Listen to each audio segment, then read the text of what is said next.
د کومې جنې یا هلک هغه نکاح نه کیږي مطلب واده نه کیږي یا داسې وي چې په رشتو کې رکاوټ راځي یا داسې بعضې جنکۍ داسې وي چې پسې بالکل هغه رشته راځي نه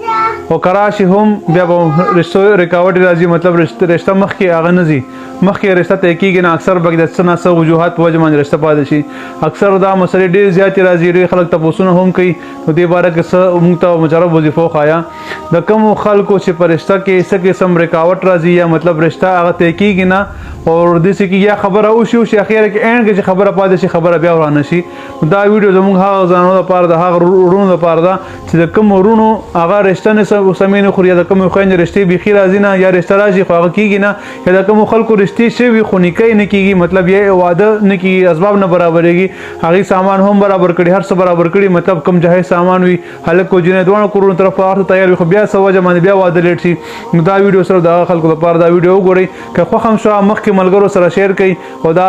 مخکې ملګرو سره شیر کوي چې چاته څه مسله وي چې هغې دې نه هغې ته فایده میلو شي نو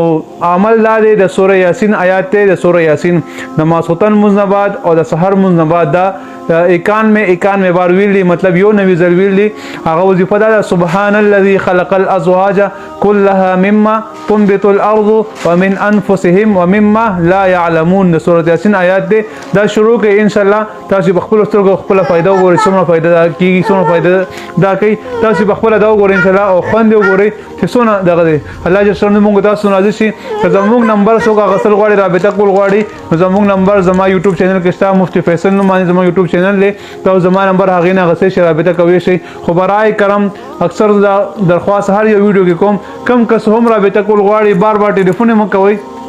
او بل خبر دا باز ملګری وایسونو کې شپږ منټونه وایسونو کې دا څوک نشي کوي جی